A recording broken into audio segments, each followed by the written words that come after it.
See what I got in this one after 2 hours. Oh, I got one loaded. Loaded. Yeah, it's loaded. Hello and welcome back to Wall Hunting Outdoors. Today we're going to be setting some bait traps in this pond. See if we can catch any bait for catfishing. These are the 3 bait traps that we use to go catfish or catch bait to go catfishing. That's the first part of catfishing, is catching good live bait, especially if you're going shovelhead fishing. The first trap we have here is a Z trap. Z trap is very popular on the internet. A lot of people really like them. They only have 2 entrances compared to the other traps. You can see the fish swim in here, go in there and get stuck. They go in here chasing this bait pod that we have in the middle. One of the differences from this Z trap that you'll see a lot of them on the internet, I think, is I made it, took this, instead of going around here like that, this should have went way over here and made a wide funnel to try and get the fish to swim into. If you make that wide funnel, it's supposed to be easier for the fish to get into, and they just keep going in. And there's people on the internet who try and tell you don't even need bait with these traps. I would use bait. I just would really recommend it. The next trap we have is the Clover trap. No, that's the X trap, sorry. The X trap. You can see it gets its name from the X design, same as the Z trap gets its from the Z design. The X design has 4 holes, 4 entrance holes. Other than that, it's very similar.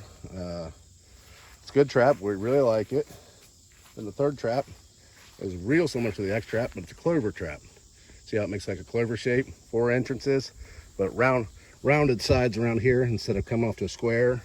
The square over here is actually holding up better for strength, but the rounded traps, I think the theory is the fish would come around here and just kind of follow us around instead of just bouncing off the sides when they want to go in. When we made these traps, I just kind of made them different. I made them different designs too. This one is 1 inch by 1 inch square sides. The other ones are the half inch square. So this, or the 1/4 inch square, I guess. The 1 inch square holes, I thought when I put them on there, I thought I don't really care if the fish can swim through here, because anything that's small enough to get through the 1 inch by 1 inch hole was not big enough for me to go catfishing with. However, there have been times when I've used this trap. I had it right beside of, say, this trap here, and this trap was full of bait. This trap had none or 1 or 2 pieces of bait in it, but the bait that this one was full of was really small stuff, so it wasn't really good catfishing bait. However, if you've got a whole bunch of little bait versus no bait, you'll take a whole bunch of little bait. It's just kind of one of those things where if that's all you got, that's what you'll use. That's part of how you got to do it. Just use whatever you can. You'll notice that the bait pod on this, I don't know if you can tell looking through this, only goes halfway across. It doesn't come clear up here. That way when it's laying on the bottom, there's no bait up here for the fish to peck at. Whereas this one, the bait goes clear through and the fish can sit up here and peck at this. But I don't know, that was just something we tried. I ain't saying that's the answer to or a problem. And actually that one might help stabilize it, having that brace in the middle like that. These all have the same basic workings. To get in there, you remove a bungee cord. Oh, if I can do it with one hand. You flip this open, get your bait in, you get your fish in and out. On the other side, there's a similar thing. Just remove the bungee cord, and you can flop this open, put your dog food in or whatever you want to use for bait. We usually use dog food because it's easy and convenient to use, but you can use whatever you like to use in your minnow traps, bread or crackers or whatever it is you think works best for catching bait. I will tell you, if you go with dog food, we like to use the cheap greasy dog food because that cheap greasy food seems to draw fish in better than the $high healthy dog food. So I set these traps in this pond once earlier this year and I had absolutely no luck. So that may happen again, but I'm gonna go ahead and set them in here and I'll check them here in 3 or 4 hours, maybe tomorrow, we'll see, and see if we got any bait. And I guess I'll just make a quick video of me setting these traps. I'll try and set them all close together. That way they all have the same advantages or disadvantages. But this isn't a competition that I've just been working on just today. We've been using this all summer, testing these out, seeing which ones we like best. And at the conclusion of this video, maybe we'll give you some ideas on what we like best.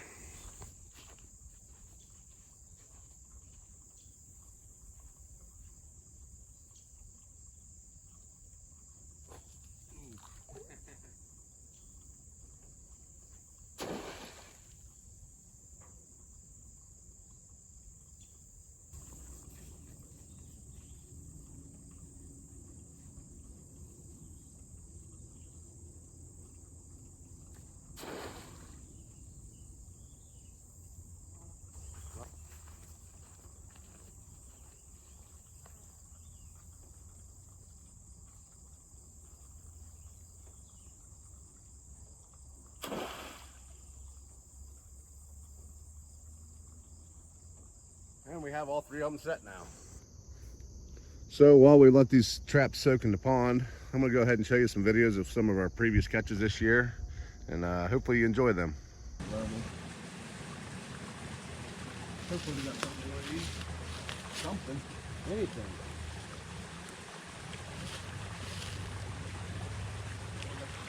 Oh, we got the chubs, the bluegills, great big chubs. Woo-wee. Now this, I don't know how well it's gonna work.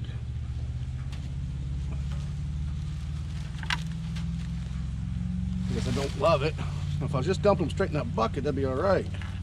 I'm trying to put them in the minnow bucket. It's never gonna work. Just dump them out.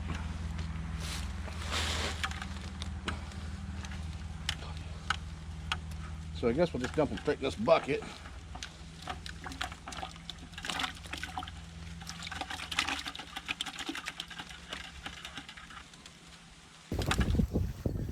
Yeah, we might want to grab the other bucket.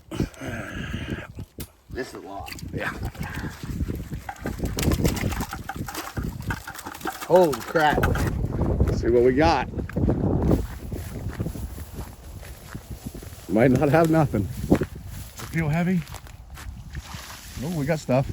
Goldfish! Goldfish and bluegills. We're good. Look at that. Oh, fuck yeah, brother. Oh yeah, we got too many traps set. It's all good. Hallelujah. Yeah. You ever catch goldfish here before? Yeah.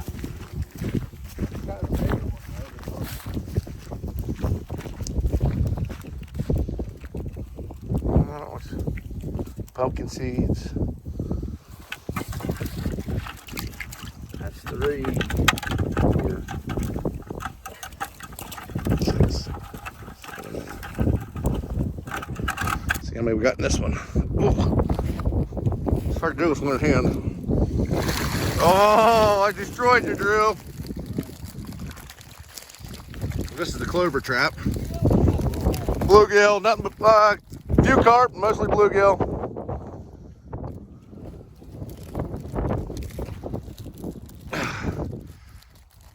I hate saying. A couple bullheads in there, some bluegills. Ain't missing a bucket. I'm gonna go get this other trap. Ooh. Yeah, the trap was sideways, I think. A bunch of bluegill, carp. Oh, we put 3 in this one? That's another one of them ones with big holes. You see them? Wow, look at that. That round clover leaf. That's the way to go. Way to go. Holy shit. Look at that huge ass carp, dude. Big shovelhead tonight. Look at him trying to get out. That's what I said. This thing's got them big holes. I don't know if it helps or not to have like the great big holes. That would have been nice in that last trap. We had a lot of really small shit that I didn't want to go through. That's fucking bunch. There's a lot. See, there's a lot of small bluegill in there, smaller than what we want for bait, really. We'll use them, but put them in your pond. No, my pond's already overstocked. See, like shit like that's too little. After 2 hours, we'll see what Drew got in here. Maybe nothing. Sounds good. A little bit. Half dozen bluegill. Yep.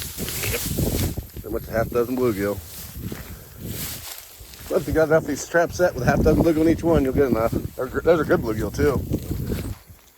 See what I got in this one after 2 hours. Oh, I got one loaded. Loaded. Yeah, it's loaded. Let's see what we got here.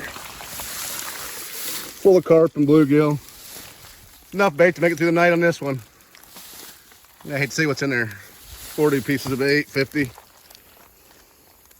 Here's the third trap of this pond. Damn, you did dozen. Fucking loaded. Yeah, dump them in there. I'm gonna try and video you dumping them things in there. It's already open. See it bit by bit. Let me get over here. Yep.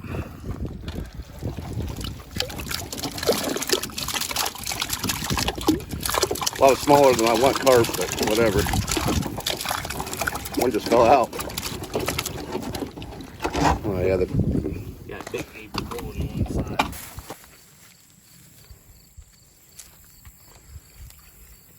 we got a couple in it, not much.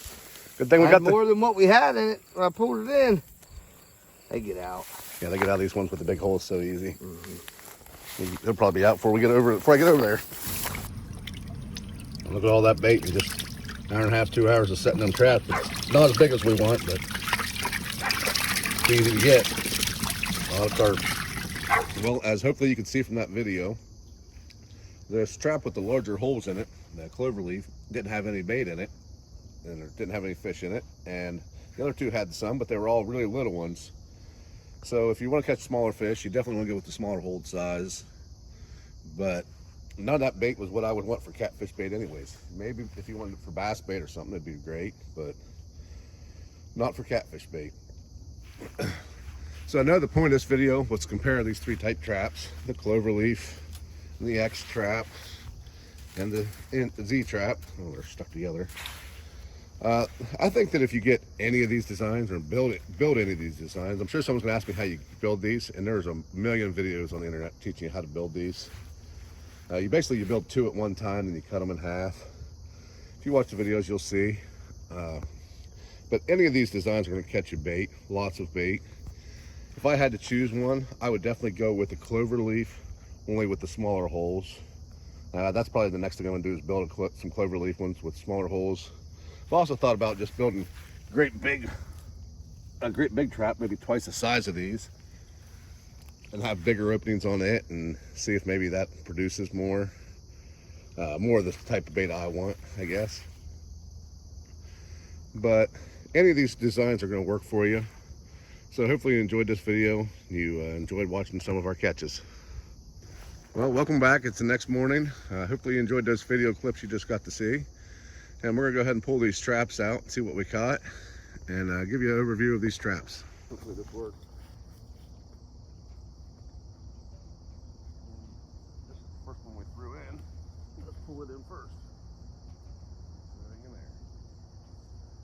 Cloverleaf with nothing. Huh. Nothing in that one. A lot of dog food. This may be a bust again.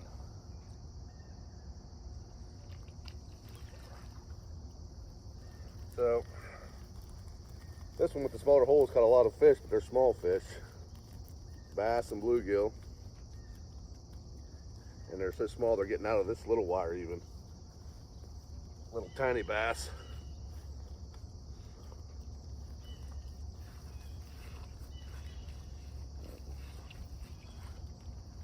Check the last one. Make sure it don't have anything better in it.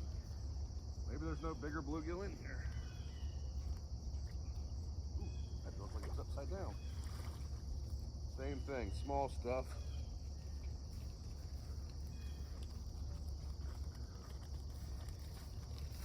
You can see a lot of small stuff. Maybe two fish in there that I would actually use for catfish bait. Well, as hopefully you can see from that video, this trap with the larger holes in it, that cloverleaf, didn't have any bait in it, and it didn't have any fish in it, and the other two had some, but they were all really little ones. So if you want to catch smaller fish, you definitely want to go with the smaller hold size. But none of that bait was what I would want for catfish bait anyways. Maybe if you wanted it for bass bait or something, it'd be great, but not for catfish bait. So the whole point of this video was to compare these three trap designs and let you know which ones we thought were the best, whether it was this Z trap or the X trap or the cloverleaf. Now honestly, the first thing I would do is if you want to catch more bait and you're not worried about big bait, I would not go with this bigger wire. Make sure you get the 1/2-inch wire, rabbit wire that you commonly get at Tractor Supply or Old King or your local farm store. Beyond that, I actually believe that the cloverleaf is the better design. That's probably my next step is to build another cloverleaf, but out of the 1/4-inch wire on the sides. But any and all of these designs are going to work really well for you. We have excellent results with them. There are times when they don't work. There's times when we catch 0 fish in them, but there's a lot of times when we catch more bait than we could possibly use in just one trap. I know there's some people are going to ask me how you build these. There's lots and lots of designs on the internet how to build them. Basically, you build them 2 at one time, then you cut them in half. They're not hard. We just put, all you need is some snips or a grinder, and a bunch of wire ties in the wire, a couple bungee cords. And if you don't have bungee cords, I've actually, when my bungee cords were broke, just put zip ties around to hold the flaps shut and then cut them off when you want to open them back up. Some string, and you got yourself some great fish traps. Like I said, any one of these designs will work really well. The X trap actually seems to be pretty strong because of the way that it's built. It seems to be hold up really well to some abuse. I suppose because it's built clear out to the corners, where this one, the corners are all bending over. The Z trap's probably equally as strong, but I need to put some more zip ties on some of them. You can see where they're starting to get gaps here. Just need to go back through and put more zip ties around them. But all in all, whichever design you choose is going to work for you. Just got to find the right spots to use them.